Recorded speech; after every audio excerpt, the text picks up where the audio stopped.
Hello বন্ধুরা, welcome back to my channel. তোমাদের সামনে একটা নতুন রেসিপি নিয়ে চলে এলাম। সন্ধ্যেবেলার টিফিনে কিন্তু জমে যাবে, ছোট থেকে বড় কিন্তু খুবই পছন্দের জিনিস হবে। সেটা কীভাবে বানালাম চলো দেখে নিই। এখানে দুটো কাঁচা আলু ব্যবহার করছি, তোমরা চাইলে বেশিও নিতে পারো বা এর থেকে কমও আলু নিতে পারো। এখানে আমি দুটো নিয়েছি, মাঝখান থেকে চালা করে ছোট ছোট করে কেটে নিয়েছি। সেদ্ধ করে নিচ্ছি, এটা 5 থেকে 6 মিনিট ঢাকা দিয়ে সিদ্ধ করে নিয়েছি। ঠান্ডা করে নেবো আলুটাকে। এখানে দিয়ে দিচ্ছি 400 গ্রাম আটা, স্বাদ মতো নুন, কিছুটা পরিমাণে জল দিয়ে ভালো করে একটা ডো মেখে নিচ্ছি। খুব বেশি কিন্তু ডোটাকে শক্ত করব না, খুব বেশি নরমও করব না, মিডিয়ামে রেখে 5 মিনিট রেস্টে রেখে দিচ্ছি। ঠান্ডা করে রাখা আলুগুলোকে এরকম কাঁটা চামচ দিয়ে খুব সুন্দর করে ম্যাশ করে নিচ্ছি। তোমরা চাইলে এটা হাত দিয়েও করতে পারো। এটা কিন্তু খুব সুন্দর করে ম্যাশ করতে হবে, কোনোটা যেন আলু আস্ত না থাকে। দিয়ে দিচ্ছি স্বাদ মতো নুন, কিছুটা পরিমাণে জিরের গুঁড়ো, কিছুটা দিয়ে দিচ্ছি গোলমরিচের গুঁড়ো, কিছুটা মৌরির গুঁড়ো দিয়ে ভালো করে আলুটাকে মাখিয়ে নিচ্ছি। এরকম যখন মাখানো হয়ে যাবে, এবার একটা রুটি বেলার জন্য লেচি কেটে নিয়েছি একটা, আর বেলার জন্য একটু আটা নিয়ে নিয়েছি।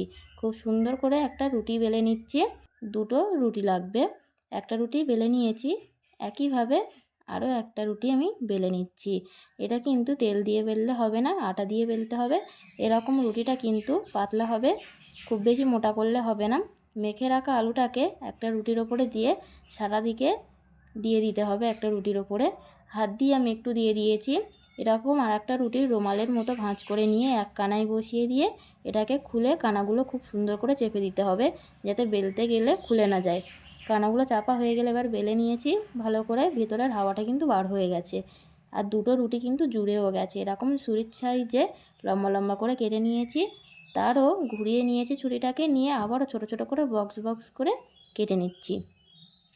এরকমভাবে কিন্তু কাটতে হবে, খুব বেশি ছোটও করব না আর খুব বেশি বড় করে কাটবো না। এরকম মাঝারি সাইজে কেটে নিয়েছি। এবার একটা রুটির পিচ নিয়েছি, নিয়ে দুটো কানা এক জায়গায় করেছি, আরও পিছনের দুটো কানাগুলোকে এক জায়গায় করে দিয়ে দেখতে পাচ্ছ কত সুন্দর একটা নকশা তৈরি হয়ে গেছে। একইভাবে কিন্তু আমি আরও একটা তোমাদেরকে দেখিয়ে দিচ্ছি। এরকম দুই সাইড থেকে দুটো কানা টেনে নিয়ে ভালো করে কিন্তু চেপে দিতে হবে, আরও দুটো কানা চেপে দিতে হবে। খুব সুন্দর করে কিন্তু চেপে দিতে হবে, না হলে কিন্তু তেলে ভাজলে কানাগুলো খুলে যেতে পারে আর ভাজা ভালো করে হবে না, কাঁচা থেকে যাবে। একইভাবে কিন্তু আমি সবগুলো করে নিয়েছি। এবার ভাজার জন্য কিন্তু তেলটাও গরম হয়ে গেছে, মিডিয়ামে আমি গ্যাসটা দিয়ে দিয়েছি। দিয়ে এক এক করে আমি তেলে দিয়ে দিয়েছি। এগুলো কিন্তু একটু ফাঁকা ফাঁকা করে দিচ্ছি, না হলে কিন্তু গায়ে গায়ে দিলে জড়িয়ে যাবে। ওই জন্য একটু ফাঁকা ফাঁকা করে আমি ভেজে নিচ্ছি। কিছুটাক্ষণ আমি এক পিঠ রেখে দিয়েছি, দিয়ে আবার উল্টে পাল্টে লাল লাল করে ভেজে তুলে নিচ্ছি। কিন্তু এটা খুব জোরে গ্যাস দিলে হবে না, না হলে কিন্তু লাল লাল ভাজা হয়ে যাবে, এটা কিন্তু খাস্তা হয়ে আর ভাজা হবে না।